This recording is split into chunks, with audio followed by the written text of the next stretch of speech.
Mental Kristus. 3 prinsip membangun mental Kristus.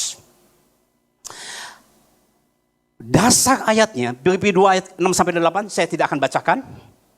Dari 6-8, kita akan sarikan menjadi 3 bagian. Rahasia pertama bagaimana membangun mentalitas Kristus adalah disiplin salib. Salib adalah lambang ketaatan seorang anak manusia yang mati terpanggang di kayu salib. Yesus telah menjadi contoh buat saudara dan saya. Disiplin yang paling kuat secara mentalitas adalah salib Kristus. Tanpa disiplin dalam kehidupan kita, membangun mentalitas nggak akan bisa. Disiplin salib artinya antara keinginan daging dengan keinginan roh selalu bertentangan. Ini pesta pora, capcay, puyung hai, hai hai. Ini adalah doa puasa menyangkal diri. Kita harus memilih untuk mental kita, mendisiplin tubuh kita, pikiran kita sesuai dengan pikiran Kristus. Pertanyaannya Pak Tim, susah atau gampang untuk disiplin? Perjuangan seumur hidup. Pertanyaan kedua, dari mana dimulainya Pak Tim? Supaya saya bisa disiplin dengan baik. Saya mau sampaikan. Cari akar masalahnya. Akarnya. Redik akarnya apa? Orang kau ingin punya disiplin yang kuat. Dibentuk dari balita. Saya akan masuk sebentar ke sini. Masa-masa balita adalah masa-masa pembentukan awal hampir 70-80%. Ketika balita, anak 1-2 tahun, apa yang dilakukan? Pertama adalah olah. Sok ngomong-ngomong. Olah. Kenapa anak kecil selalu yang dikasih masuk ke sini? Masuk ini. Kasih kacang masuk ke sini. Kasih kuaci masuk ke sini. Kasih pisau masuk ke sini. Apa? Anak pada waktu itu, orang bicara tentang afeksi, kasih sayang. Nah, anak pada waktu itu yang dibutuhkan adalah kehangatan, pelukan, dan ASI dari orang tua. Sentuhan-sentuhan ini dari alam bawah sadarnya sudah membentuk satu kepekaan yang tidak bisa digantikan ketika dia sudah dewasa.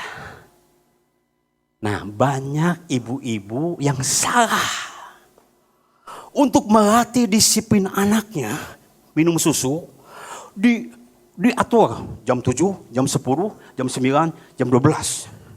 Dan ketika anak kecil ini nangis, harus dihitung sampai 30 kali nangis. Wah, wah, wah. Nah, udah 30 baru dikasih susu. Salah besar. Masa olah bukanlah masa disiplin. Masa olah adalah masa mendapatkan kasih sayang secukupnya. Ketika anak lapar, ditetehin saja, kasih susu secukupnya. Ketika dia sudah puas, dia juga akan puas. Nah, kalau orang tuanya kerja dan pembantunya nggak ada, pembantunya suster, maka bahaya besar ketika anak lapar dibiarin. Dan ketika kau susternya ingin supaya nonton TV, maka anak ini dikasih susu, dijejalkan. Apa yang terjadi? Kalau susu yang dikasihkan terlalu over, anak ini nanti besar akan jadi tamjia. Kalau anak ini kurang susu, anak ini akan haus kasih sayang. Selalu dia cari orang untuk bisa mencintai dia. Yang tadi tamjia, yang ini boccia. Masa-masa pertumbuhan ini. Ngomong-ngomong saya juga baru belajar ini, baru bulan ini. Untuk persiapan satu saat kalau saya punya cucu. Jangan nyebut amin dulu, masih kecil. Sesudah olah, tadi olah. Maksud yang kedua namanya ana. Nah, ana adalah disiplin. Ketika anak 1, 2, 3 tahun disiplin untuk masuk ke WC. Ana, bagaimana kencing, papap ingin pup, tahan dulu. Nah, dia bersihkan. Anak-anak yang tidak dilatih ana dengan baik, maka ketika gede, amburadul, kencing di mana wae. Tai kencing kuning kemana-mana, bebas saja. Amburadul di mana? Nah, dia akan tumbuh menjadi orang yang di mana saja, kapan saja. Kalau hayang wae, nggak bisa kontrol diri karena tidak disiplin. Jadi rujit. Tetapi saudara, kalau orang tuanya terlalu perfeksionis bahaya. Sampai lihat WC, tidak boleh ada satu titik pun air di WC. Di rantainya. Bahkan kalau ada sampai rambut jatuh. Langsung dia ngomong, rambut siapa yang jatuh? Kalau terlalu over orang tuanya kepada anak ini. Anak ini akan tumbuh menjadi anak yang perfeksionisme. Menuntut orang lain harus sempurna seperti dia. Bahaya besar. Nanti yang pertama kau kurang adalah rujit. Bahasa Sundanya. Kau terlalu over. Orang ini akan ribet. Cik Erwin teh. Konsisten kunaonnya. Lamun gaul sama dia. Ribet pisan. Ucok icik. Dihitung semua. Pusing. Coba teliti. Masa kecilnya adalah dituntut untuk over. Karena itu keseimbangan adalah kunci kehidupan. Mau kasih tepuk tangan? Tepuk tangan dulu gak apa-apa. Sebenarnya gini, ketika Anda tepuk tangan, saya sedang tarik nafas. Yang ketiga, identifikasi. Ini mama, ini papa. Mulai diajarkan pengetahuan-pengetahuan. Yesus, disiplin. Kognitifnya diisi. Nah sekarang, Pak Tim itu membuat anak. Bagaimana dengan saya dan saudara? Yang mungkin ada yang amburadul. Ada berita baik. Saya akan masuk. Disiplin akan membuat mental kita bertumbuh. Katakan amin. Ada 2 pengurapan yang saya lihat di dalam kekristenan. Pengurapan pertama adalah pengurapan dari luar. Pengurapan kedua adalah dari dalam. Pengurapan luar adalah lebih menekankan seperti Simpson. Ditumpang tangan, KKR, dan yang lain-lain. Hebat nggak? Bagus. Katakan amin. Ada gereja-gereja yang setiap minggu tumpang tangan, tumpang kaki, tumpang segala macam. Tahu saja. Ya, saya setuju. Katakan amin. Katakan amin. Dan saya kalau ketemu dengan mentor aku minta didoakan. Tetapi ini adalah tidak permanen. Hanya sebentar saja. Ada pengurapan kedua namanya adalah pengurapan dari dalam. Pengurapan dari dalam adalah seperti Yusuf. Tidak instan, tapi proses setiap hari.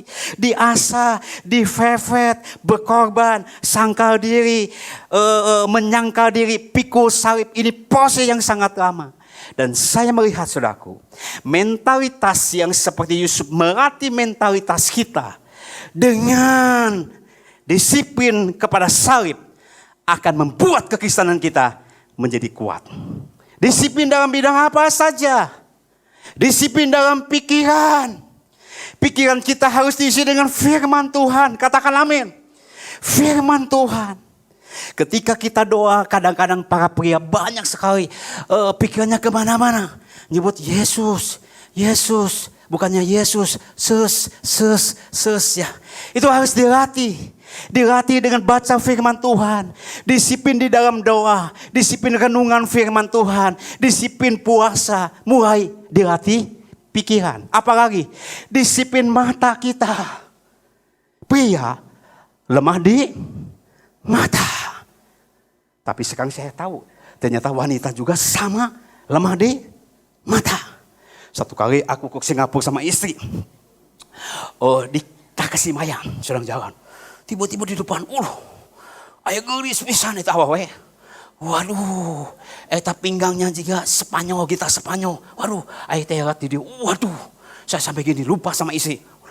Istri saya di sampingnya, dalam nama Yesus butakan matanya. Butakan. Saya sadar. Betul, kewas pisan. Perjalanan masih tetap jauh. Dan ketika masuk ke toko-toko, di sana begitu banyak tas dan sepatu. Ada Hermes, Rames. Dan saya jadi leles. Karena istri saya matanya gini.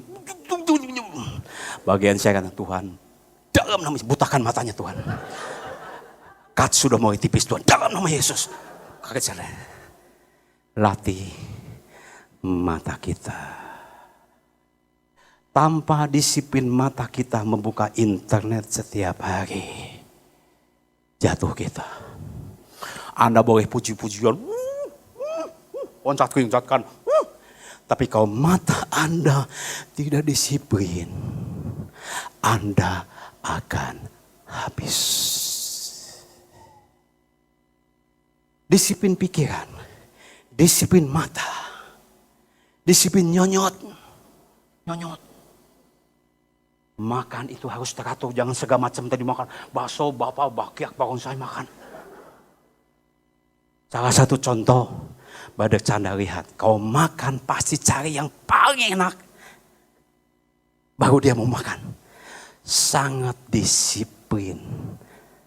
Ada orang KKR besar-besaran. Wah ini hebat. Ketika makan, ampun. Eta babi bagong dimakan, sum-sum dimakan. Durian dimakan, benar kejadian. Tak. Besoknya pulang KKR, ditarik, udah gak ada. Sudah piangsui. Enggak seimbang. Disiplin dalam pikiran, disiplin dalam mata, disiplin di dalam pembacaan firman Tuhan, disiplin di dalam doa, disiplin di dalam waktu kita, disiplin di dalam tangan kita, disiplin di dalam waktu kaki kita kemana. Disiplin seperti apa? Seperti salib Tuhan. Saya mau sampaikan, ketika kita disiplin apakah enak? Enggak enak, berat. Inginnya kita pesta pora tubuh. Inginnya kita langsung jadi.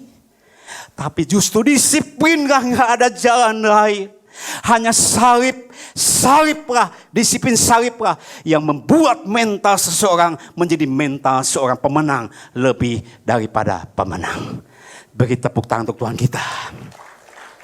Disiplin ini harus proses seumur hidup Bapak Ibu Saudara. Maafkan, mentalitas tidak dihasilkan dari doa.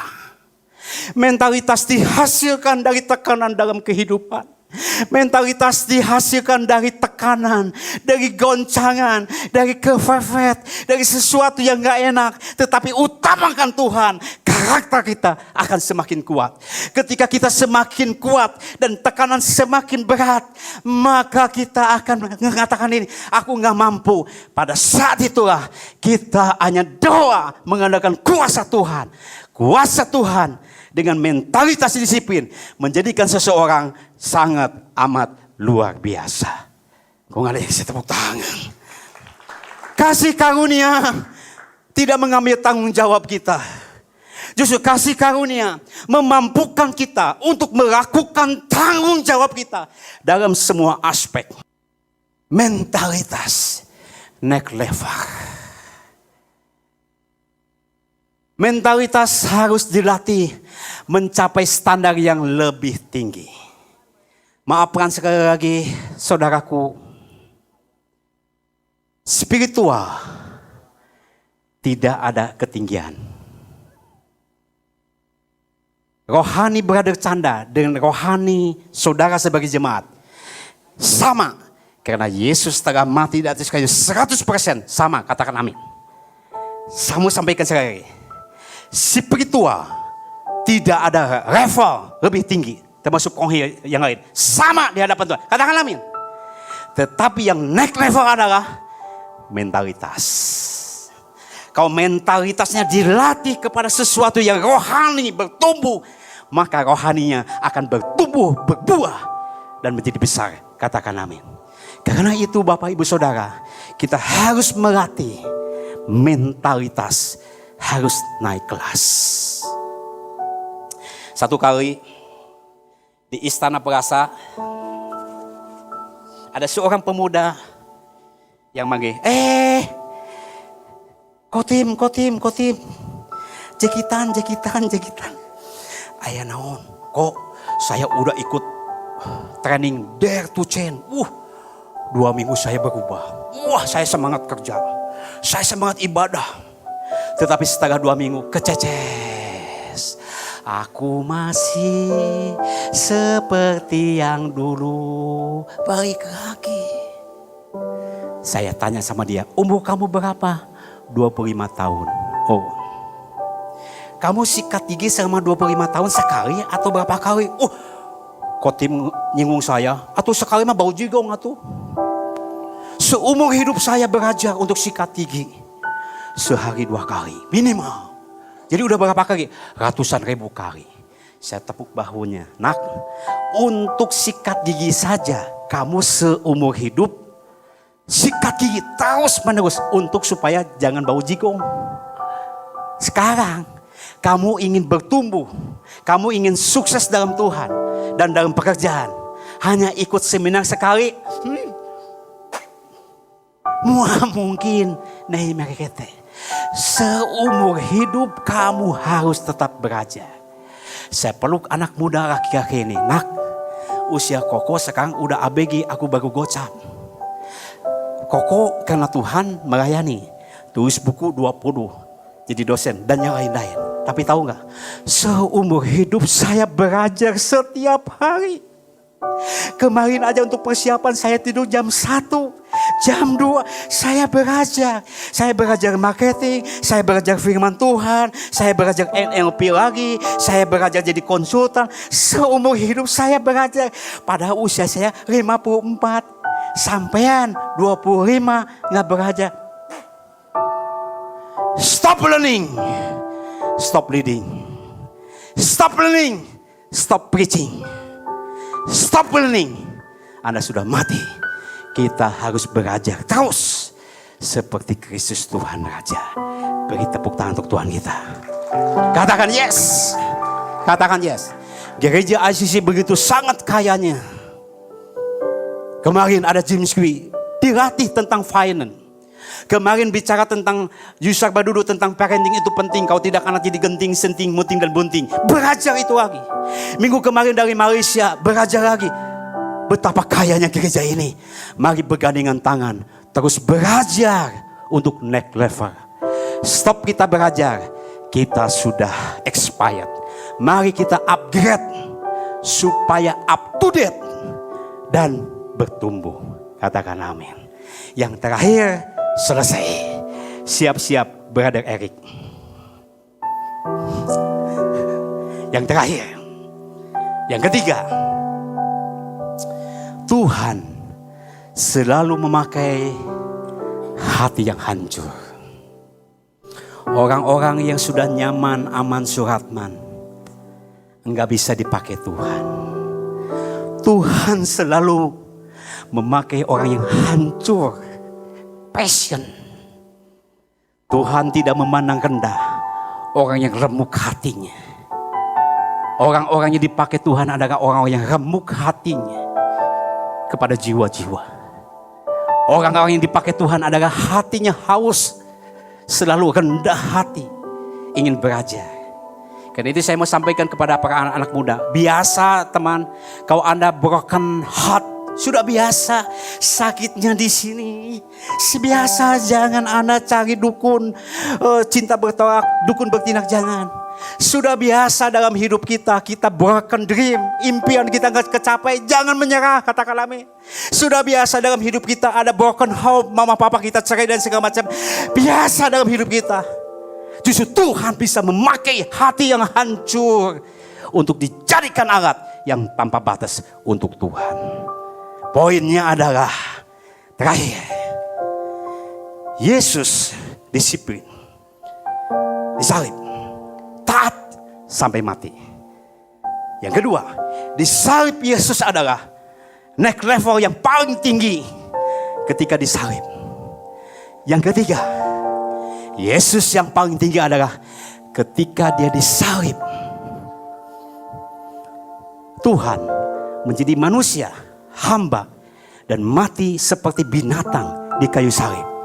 Yesus punya hati yang sangat rendah sekali.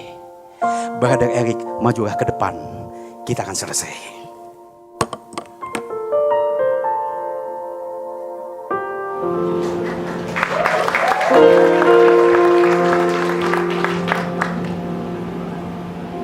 Kasih mana Eric dengan Tiate?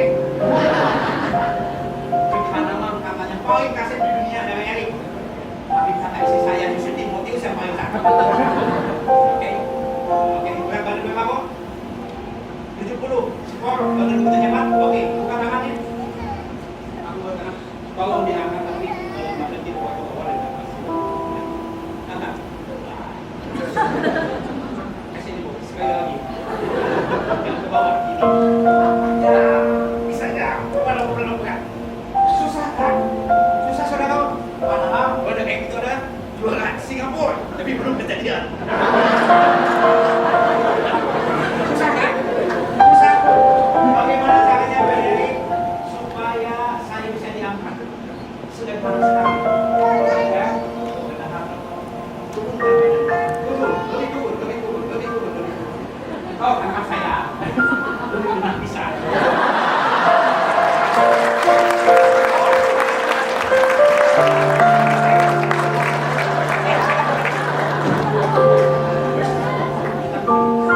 Apa rahasianya? Rendahkan hati, rendahkan diri. Tepatlah yang Alkitab katakan, berbahagialah orang yang lembut hatinya, karena dia akan memiliki bumi ini. Artinya dia akan berhasil di dalam apapun yang dikerjakan. Sebagai seorang sales, sebagai hamba Tuhan, sebagai ibu rumah tangga, apapun, whatever, rendah hati, baru kita bisa mengangkat orang lain. Yes, kita harus seimbang, bro. Saya angkat, berapa kilo? Saya bisa tuh.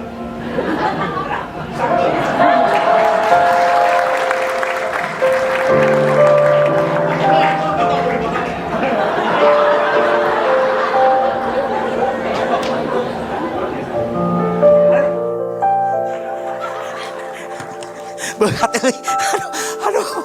aduh, Yen, nanti kamu yang nyupir ya, saya kuat. Anda dapat sesuatu, mentalitas dibangun 3 hal ini. Disiplin salib, next level, rendah hati.